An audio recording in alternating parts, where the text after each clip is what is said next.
let's get started then. Yes. So many of you know Marion, but many of us don't know a lot of Marion's history. So why don't we start there? Marion, what's your Montessori story? How did you discover Montessori, and what's been your We'll have to go way back to 1939 when I was at school. That's me in the pram when I was a baby, and that's on the island of Bute, where my aunt on the left side, she lived, and so did my grandmother. And that's where we went down for weekends, and then the boat. It was an hour and a half journey. And I spent the years of war on that island. The Wesley Academy. Yes. Now that's the school that I went to, the first school on the island of Bute, the academy. Now it's been bulldozed down. A new school has been built, not on that place, which was lovely, and looking over the water that's going on right back on the island, where it's also got accommodation for boarders. And so on the Isle of Bute, they do all the high school on the island of Bute because they couldn't afford to have all the school teachers for every island. Quite a big school now. Now this building here, the room right behind the photographs on the right side were Montessori. And that when the war started, I was sent there to stay with my aunt for safety. And so I was in that room, and I got the whole area, which was beautiful out the windows. And then when the bombing started, I had to move from this school to the other school. There were two schools on the island at that time. They decided to put all the children that were coming from the bombing areas all to go into the same school. So that was my first school. Next one. Yes, that's me at high school. Where the arrow is, that was Strathbungle, secondary school. After the first one, When you started to Teachers College. Yes, went to Teachers College. Here's my first class in Campbellfield School, and that was my first class. Quite a lot of children. That was the first load after the war, when all the men had come home, and 5 years later, the school numbers were huge. Wow. Yes. At college, we had two professors that lectured on Montessori. So we had quite a lot of knowledge about that. They were always able to kind of implement Montessori into the schools, even though some schools had materials, but most of them didn't have very many materials. But you can still use the system without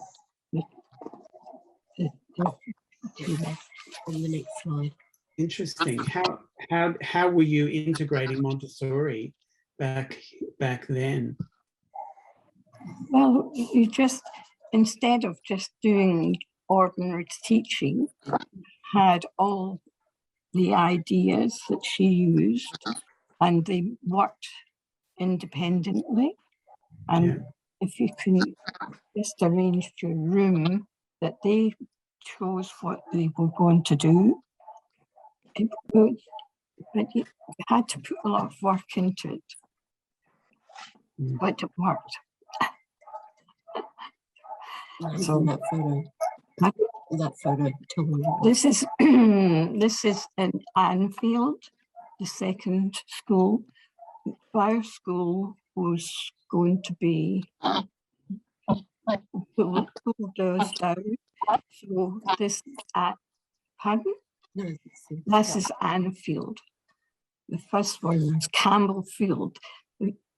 Glasgow was all fields that when my grandmother was a girl, all along the slum areas had been gardens and people grew vegetables on them. So this is Campbell Field. This is Anfield, the next street. Every street has this school. That's how many children there were. It was a slum area. They're all dressed up in their best things here. Everything was still on coupons and coals.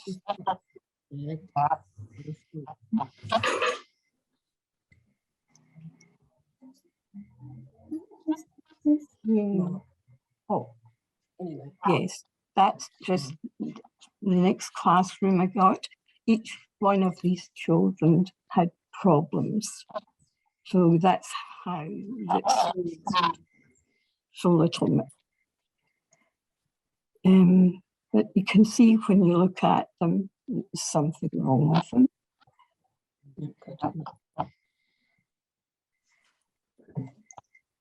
Did you find Montessori principles helpful? Yes, I just used the principles, and I made a lot of materials, and it was very helpful for these slow learners. Very good, excellent. Yeah.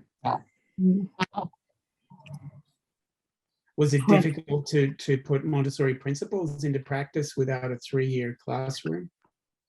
No, not at all, because they were all different levels.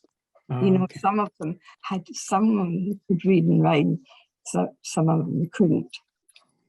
So it was very helpful for me to be able to apply Montessori to help each of them. They were all beautiful children, but they had a hard time learning. This is Newmarket State School in Brisbane when I first came.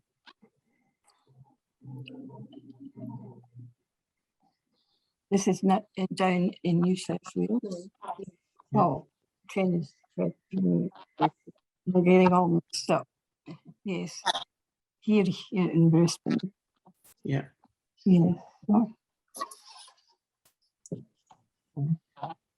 Auchenflower was another place I went after I retired. I went to schools. This is a Montessori school, and it was very lovely. And I went there once a week, one day a week, to give music lessons and dancing.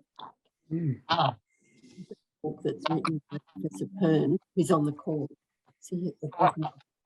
The Auchenflower. This is written by Professor Pern, who spoke to us on the beginning of this program. Yeah. Yes. That's at Wavell Heights. Yes, Wavell Heights is quite a big primary school. And I was always there once a week teaching dancing and singing, music, anything with music. Well, next one, Mark. That's when you were doing workshop. Yeah, that's a workshop that I was talking about. 2013. Mm. And the next one. Well, those two are my husband and I. This is when we were young. And this was when we were old. I was old, 84 then. So I'm a bit older than that now, a good bit older than that. Mm. Yes.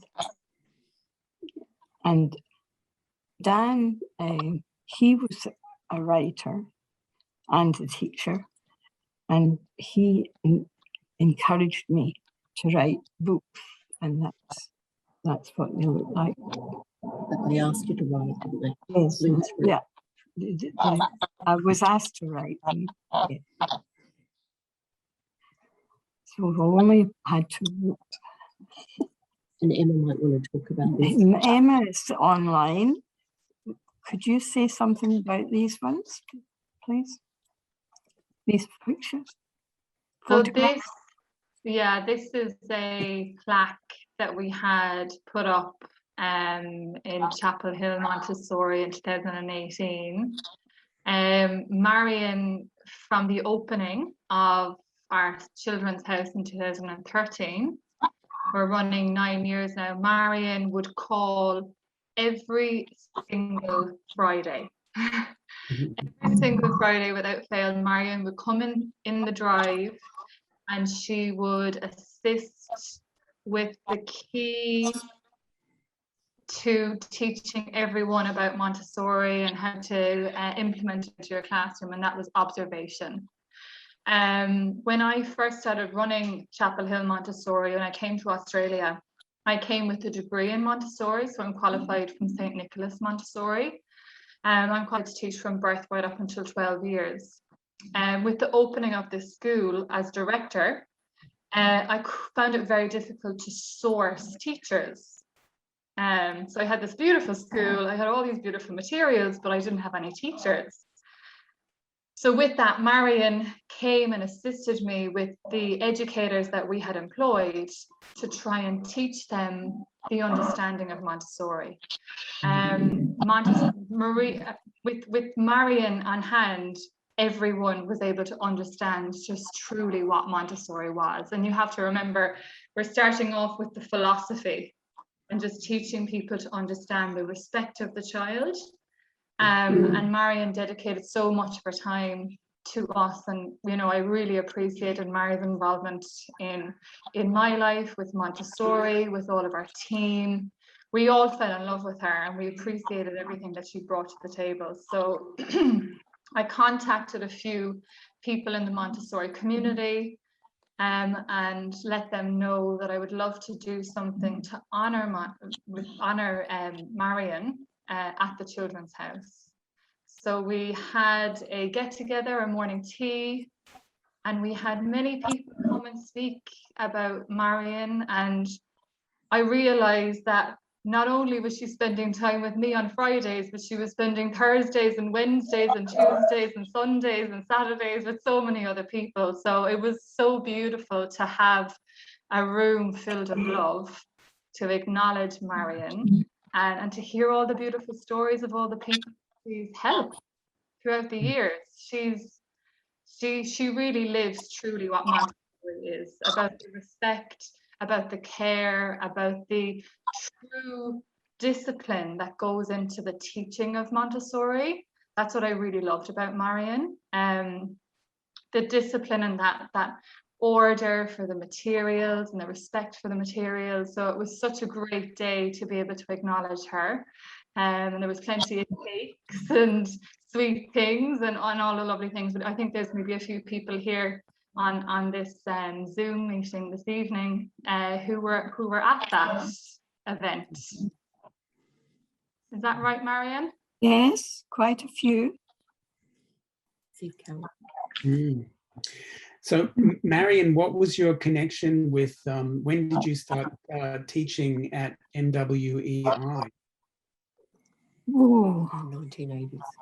in the early 1980s. Mm. And did you teach in the Brisbane area then, or did you go to other areas? Well, I travelled a lot, travelled up to Darwin,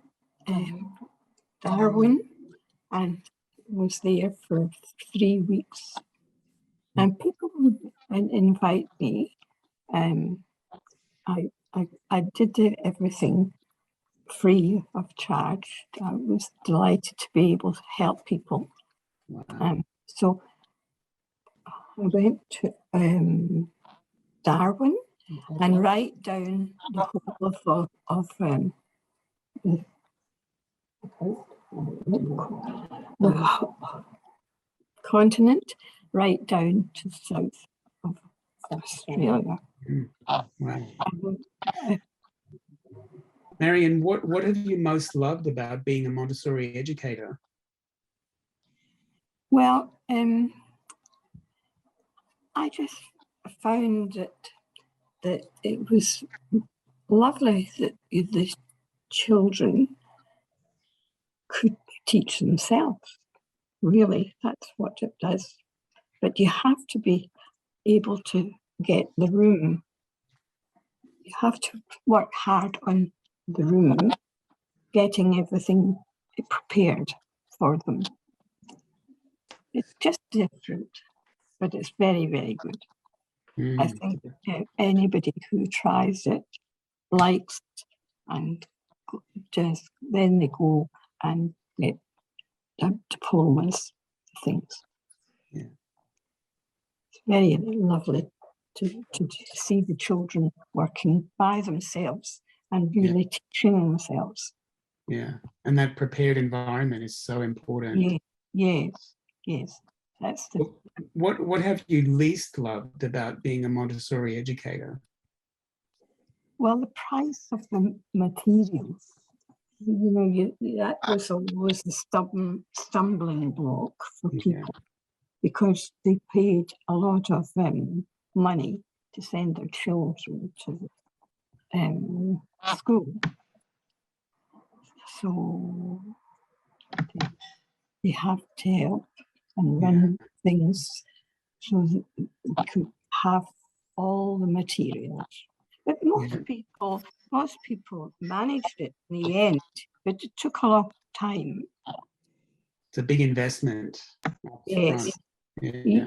We made a lot of things to start with. Yeah.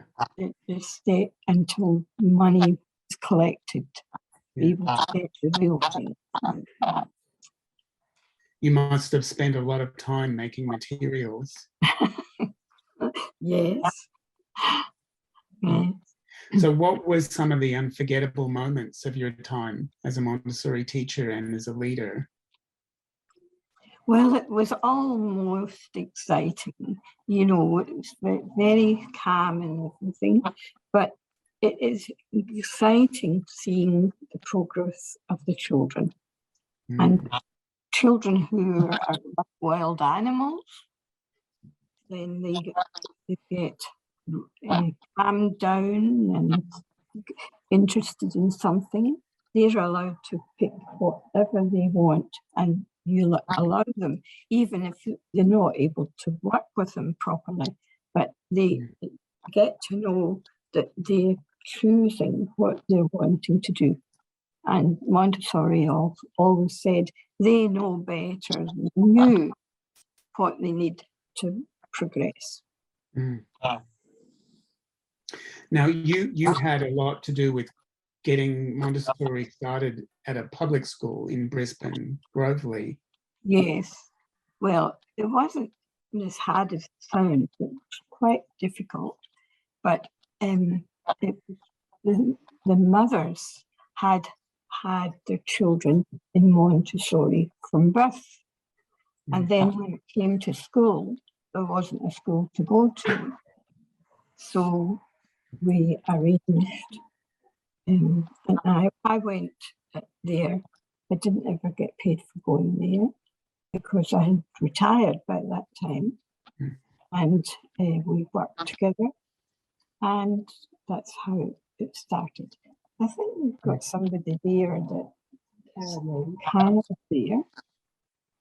Carol might tell you a bit of it. Yep. One of the mothers.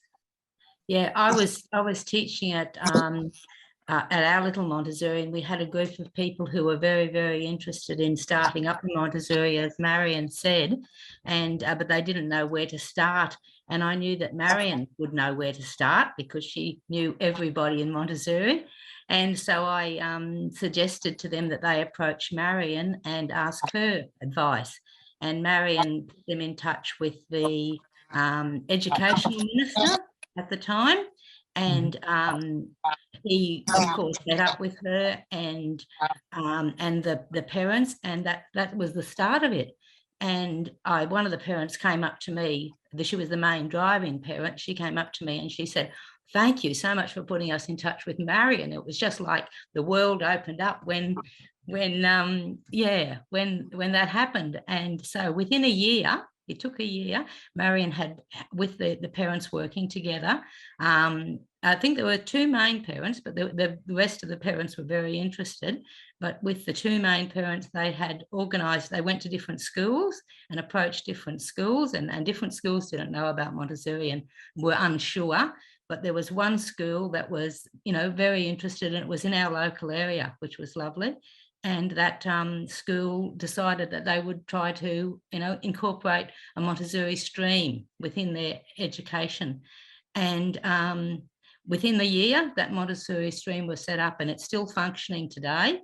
And parents are coming from, we used to have a meeting in the park with the children from our school, and the people from Grove Lee School used to come over and meet us as well. They'd attended our school and they'd come on over.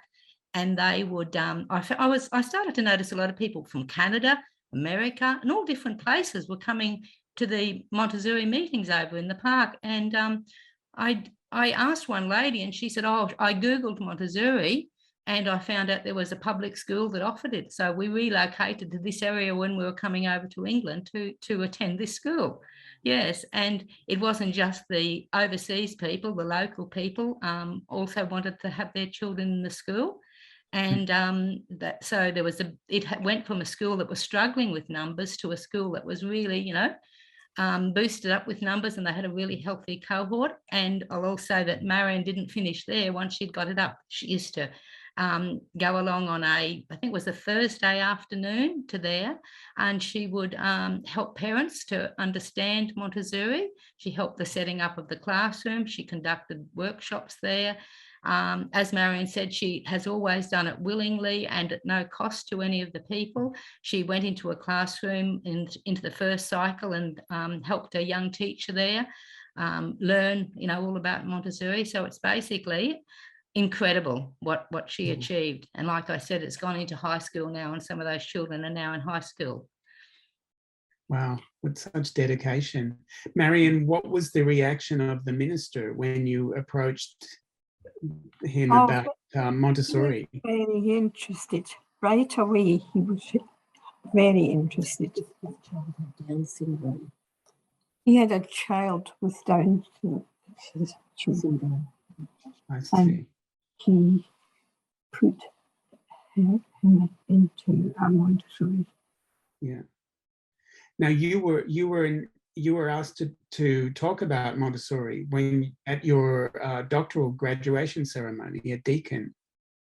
Yes, I did it on Montessori. Mm. Yes, and I had to make the thank you speech. What was the reaction of the audience at that time? Well, I don't know that many of them had heard about it, but it's hard to say. People don't know they're doing it. That was pretty new to people back then, pretty unknown. Well, when I went to school in Rothsay, it was Montessori that was taught there in the primary school. Yes, but it was just a state school, wasn't a private school. So, but then the war came and all the teachers were called to serve Yeah. the war, and that faded out a bit. Yeah. Do you have any advice for educators and educational decision makers? Well, I think if they hear about it and there's a school at hand, it's worth a visit. And then they make up their mind what they would like to do. Have a try. Some people try it, but it doesn't suit them in the end. They want to be powerful instead of the children taking on the thing to it's their responsibility how they act and how they behave. It's put onto the children, really. How do you think we could get more more educational decision makers interested in Montessori? But it always comes back to the cost. The cost of the fees. The fees are quite high in some of them, and the materials just to get started. It's very difficult. So, but if the parents promote it, it goes very well. Usually the mothers are very keen and they work very hard to get the money, make money, vets and all sorts of things, and a lot of time they put into it to get it going. Once it's going, it seems to swim along quite calmly. Yeah. Parents always seem to be the key, mums in particular, the key drivers of getting Montessori programs started, right? Yes, that's true. That's true. Yeah. You have to have the support. Yeah. If there was a book that all educators and decision makers should read, what do you think that book would be? Well, anyone on Montessori is good. Because it's all. Do you have a favorite? Pardon me? Do you have a favorite? Not really. It's very hard to see. Book on the Montessori method. Montessori method. Montessori method, yeah. And there's one, The Absorbent Mind. There's Classics. Quite, if you go to a library, you'll get Montessori books there. Yeah. What do you think are some desirable skills and talents that a Montessori teacher needs? Patience. You have to work harder with a child who's not working well by themselves. They've got to be able to look after themselves and know what they want to do. Some children can't pick what they want. It takes ages and ages for them to get up some courage to go and get something that they really want. And of course, mostly it will be something that another child has got.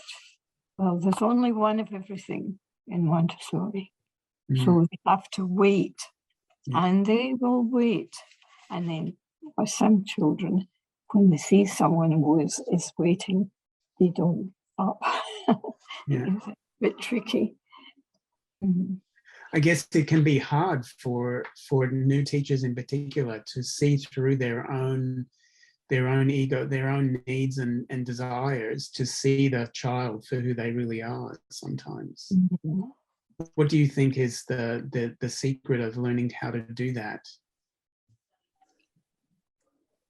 Well, it asks the teacher to change if they don't do it.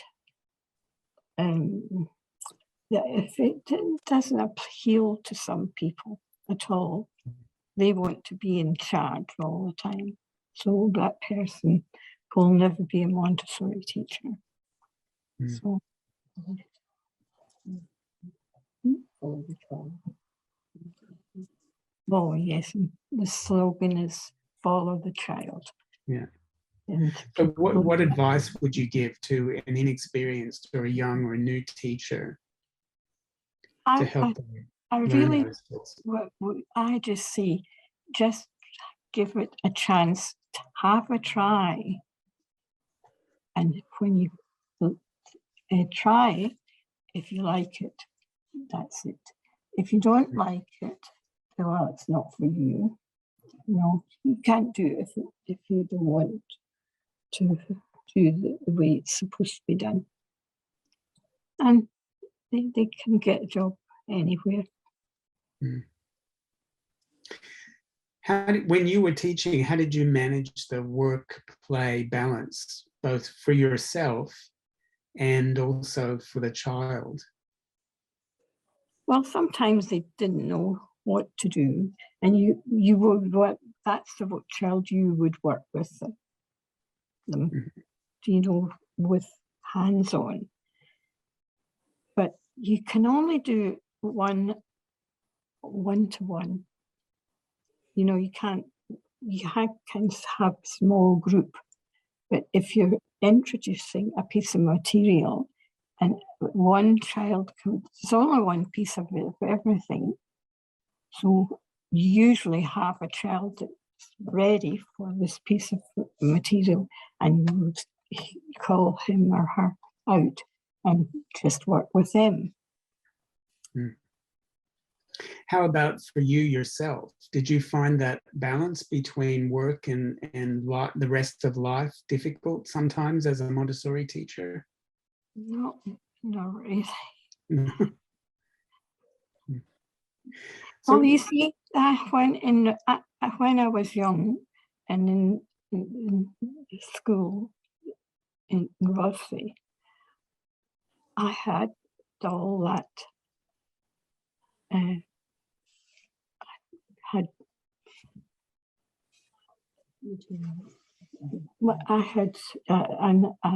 a chance to be a Montessori child. mm, Mm. But you have to like doing it. You can't do it if you're not willing to try. You just have to try. And if you don't like it, you don't do it. so That's not that you. love that love of Montessori really fueled you and gave you a lot of energy through your career. Yes, well, I had it myself when I was young, Yeah. and so I knew how good it was.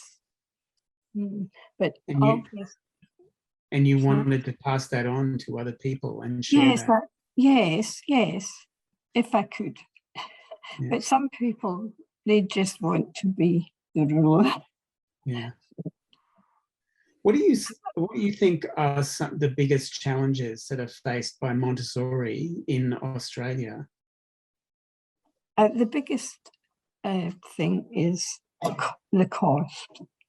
You'll always have to come back to that. It is very expensive. Mm. Mm.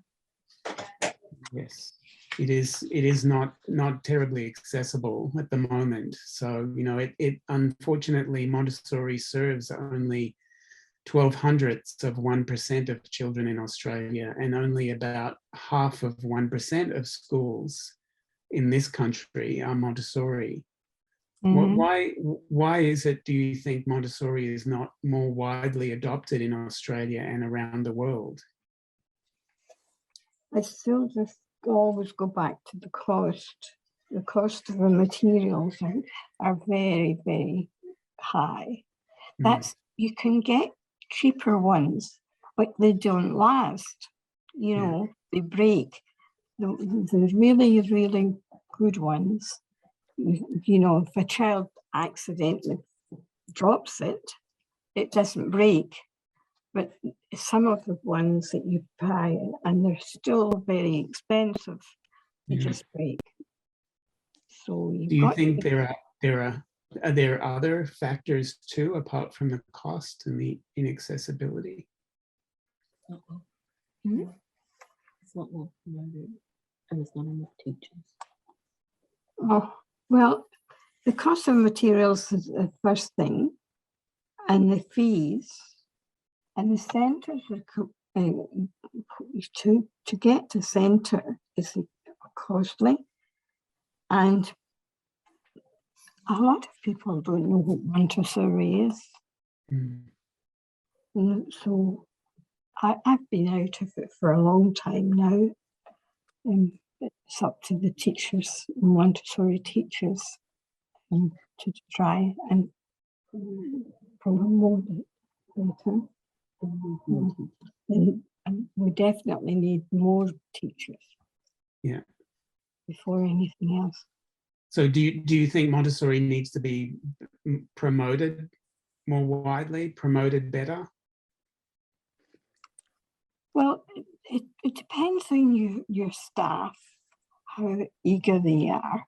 Mostly Montessori teachers are eager to spread it, but it's how do you advertise it? You know, I don't know. Yeah. I was never in a position to make decisions like that. Yeah.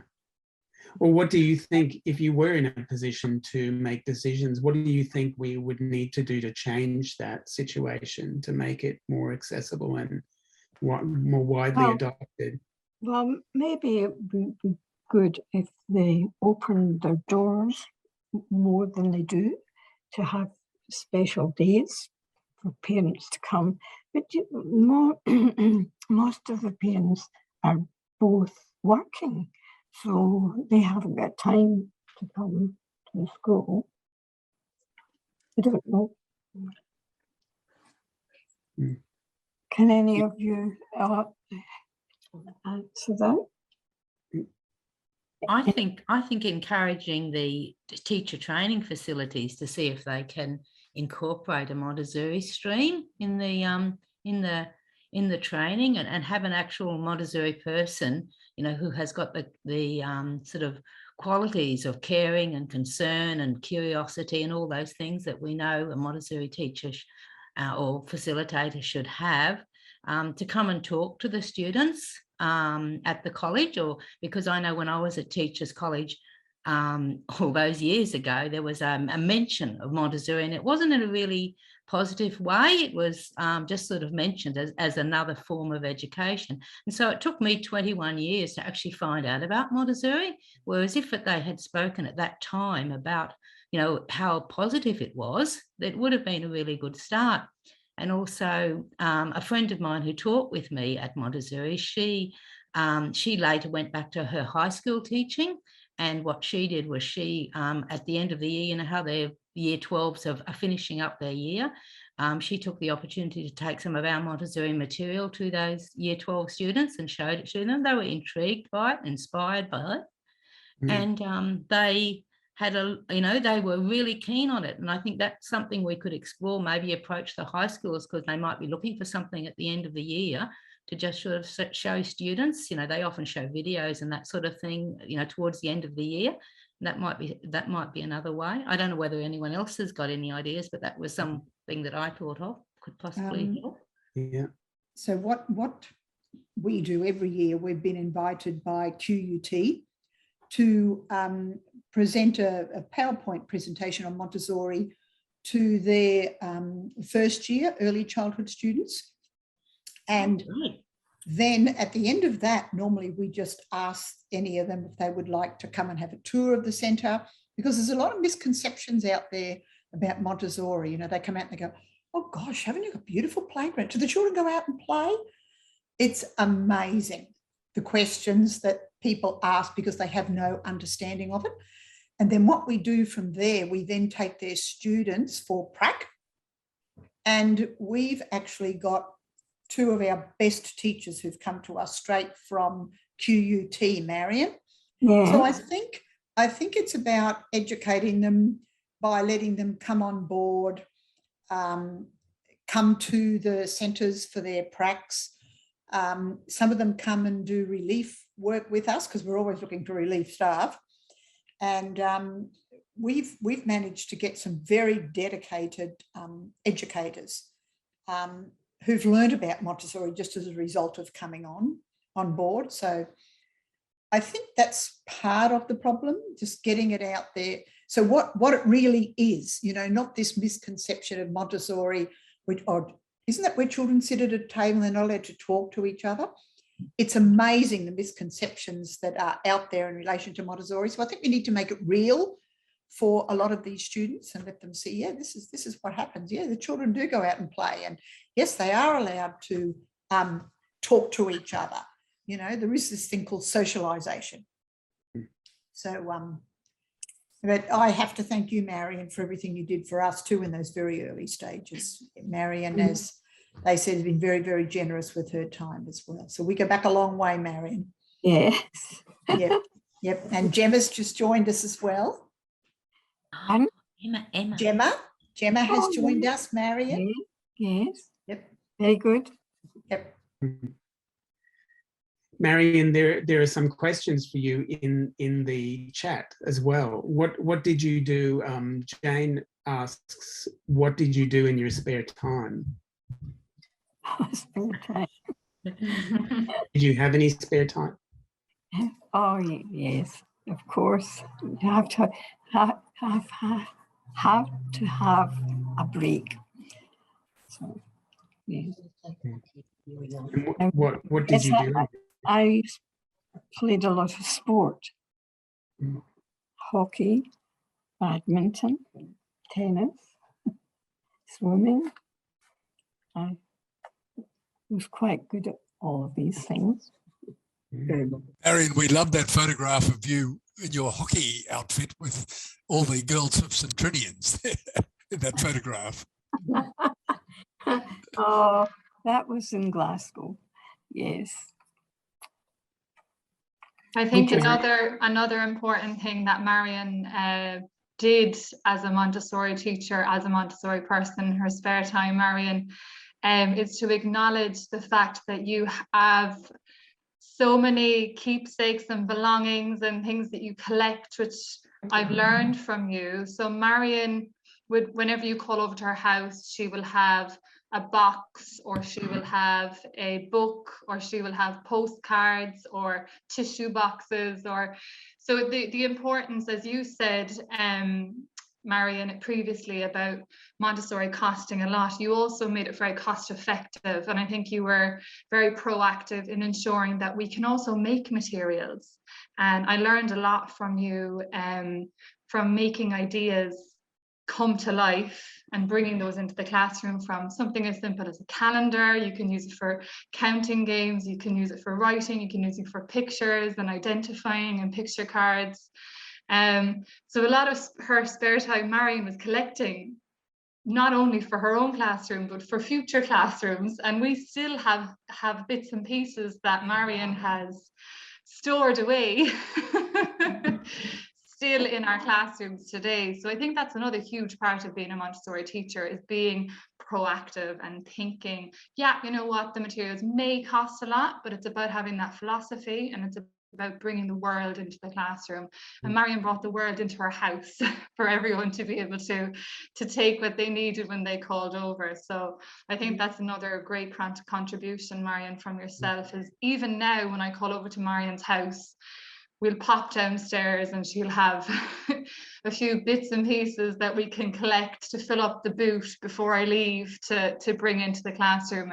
And the children love that, because then we acknowledge the fact that Marion brought something into the classroom. We show a picture of Marion and the children will say they remembered her, X, Y, and Z. So these things are all very valuable, and they just instill their respect of the materials in many ways, and other people contributing to their classroom. So thank you for that, Marion. Oh, Marion, Sharon asked, did you have a favorite material, or was there a favorite area of the classroom that you liked? oh, I liked all really. When I first saw it at college, I couldn't believe it. But then that I remembered that I had actually been in classrooms like that during the war. Mm. And it kind of changed me, the way I was thinking. But I was always making materials. That was, I never had any spare time. Yeah. If you Can you say more about your books? Pardon me? A couple of people asked if you would say more about your book, the 2 books you wrote. Oh, I've got them here. You just asked about the one. You asked if you asked for the publisher. Yes. Somehow or other, somebody invited me to write a book. I had never thought of writing a book before. My husband was a writer. He wrote lots of books, but I found it very, very difficult at first, and then I enjoyed it. So that's the main 2 that I wrote and got published.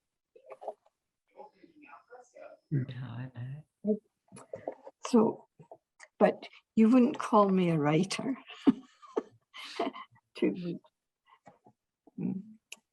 But I always enjoyed Montessori in the classroom.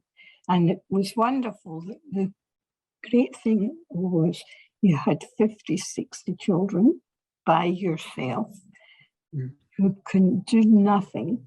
And within 6 months, they were all working away on their own. They decide what they want to do, and everything worked like clockwork. It was very satisfying. Can you, Marion, can you say some more about how you integrated Montessori practice into your early classrooms in schools that weren't Montessori? Well, the first thing is I got them into, they had a certain things to do that they could do them in any order. Mm-hmm. They had to start thinking what they're going to do first. And it was amazing how many of them did the same thing first, what they liked first. Some of them were peculiar and started with the one that they didn't like and get that way. and then were happier doing the rest of them. But you just have to work with the children that you've got and observe them. And some of them need a lot of help, really and truly. And some of them don't need any help at all. So that was one of the good things. And I really spent a lot of time making materials. That was the big thing. And we had big classes, 50 something.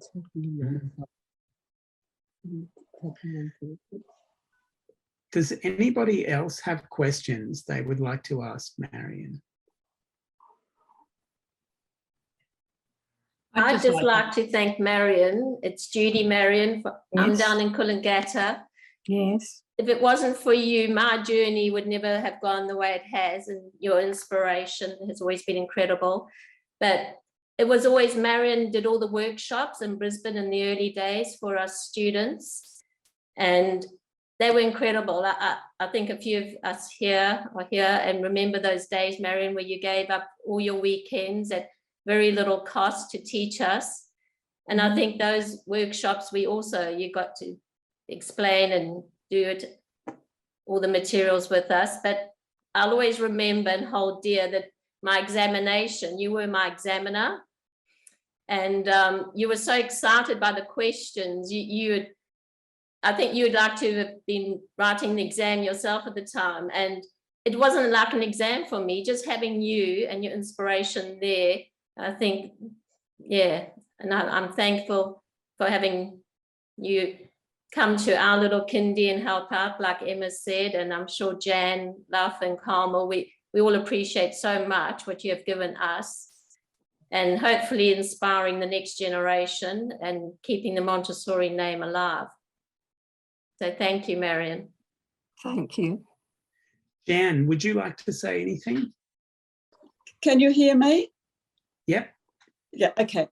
Yes, there's a few things I would like to say, and in regard to Marion assisting with materials and bringing materials into the centre, she would not only be bringing materials from her home, but she would be bringing things that she had seen in a shop that was inexpensive, and then she would show us how to apply them in the classroom.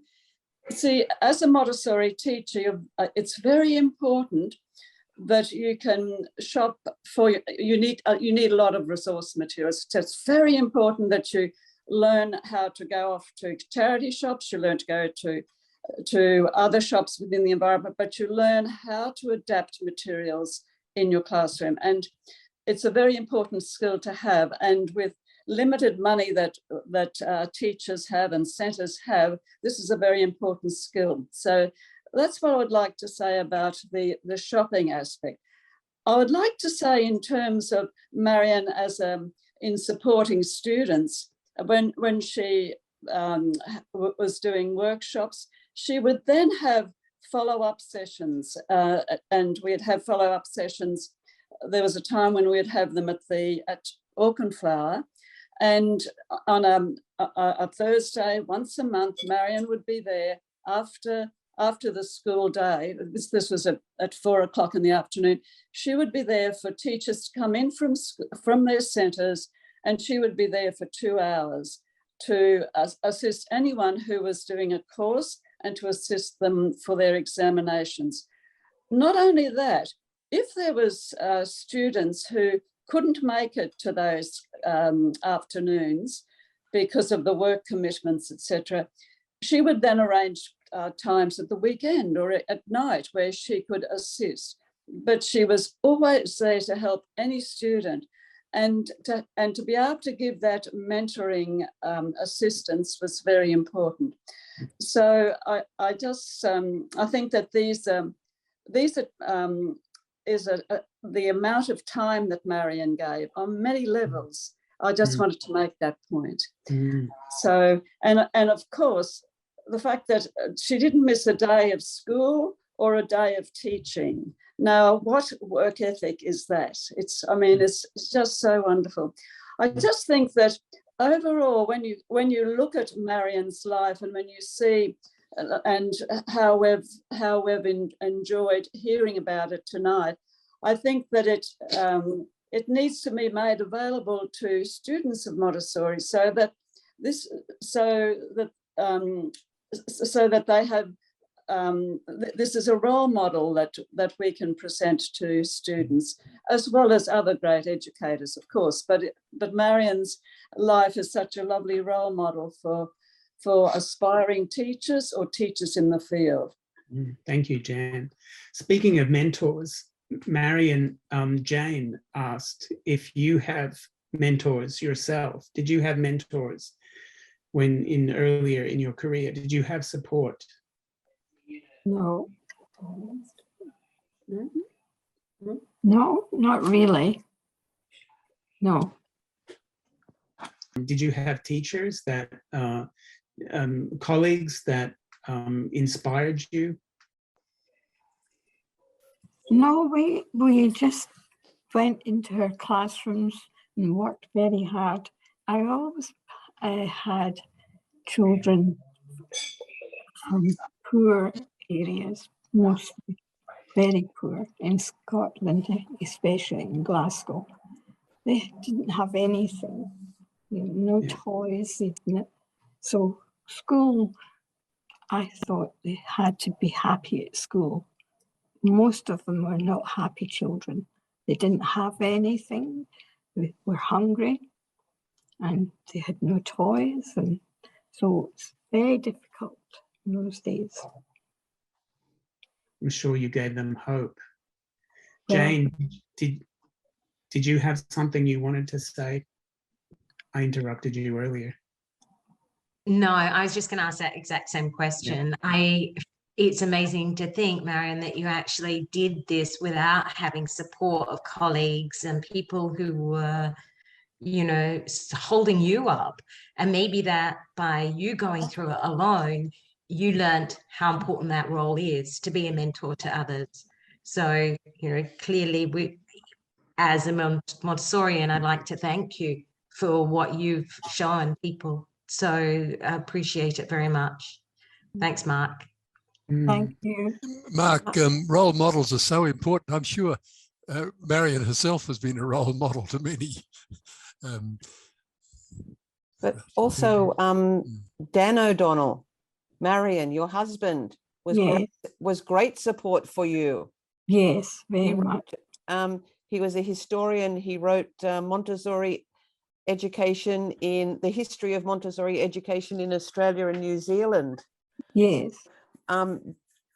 Marion was able to have support at home. She'd be able to discuss things, whereas a lot of people may not have that support from their husband. And he was so interested in education and teaching and Montessori. Yeah. I think that, you were a great team. We were. And quite often Dan would come to occasions, so that'd be Dan and Marion. You felt that you're having this lovely support from a team. As you said, Jenny, it was a team effort and it was very much appreciated. Marion, can you say a little bit about the Montessori education group? Oh, well, I haven't been there for 20 years, probably. A long time. I used to go regularly, not every time, to meetings and kept up. But after Dan died, things changed a bit, and I gave up.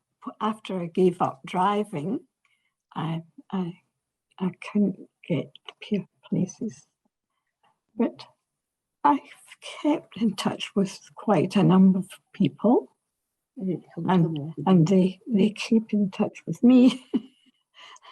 May I say something about this? In that, Marion, you're a very important member of the Montessori education group, and you held positions like the secretary and the president at times. So you played a very influential part in providing that opportunity for centres to meet. The teachers would meet, and we would share resources, and we would talk about, there'd be a topic that we would have a speaker for, and then we would share ideas about it. So that the Montessori education group was very important. And over the years, though, because of the way that our society has evolved, the sharing of resources, of course, wasn't so pertinent, because there are so many now resources available on the internet, so there wasn't that need to be sharing resources and sharing ideas in a physical sense. And then also over the years, the responsibility of staff and of directors became so gradually increased, and the time for meetings, people found it very difficult to attend meetings. So it did change over the years, but initially for the first, in the 1980s, the 1990s, early part of 2000, the Montessori Education Group was very important. And Marion, we just appreciate the contribution that you made in helping to keep us all together. So thank you. Thank you. Well, with that, Marion, I just want to thank you. It's been an honor to celebrate you and your contributions to Montessori in Australia. So on behalf of everybody, thank you again for everything that you've done. And thanks for being here tonight with us. Yes. Fabulous. Thank you. Thank you, Marion. Thank you, Mark. Thanks, Marion. Thank you, everybody. Thank you. Thank you. Thank you. Thank you, Mark. Thank you. Thanks, Marion. Thank you for coming.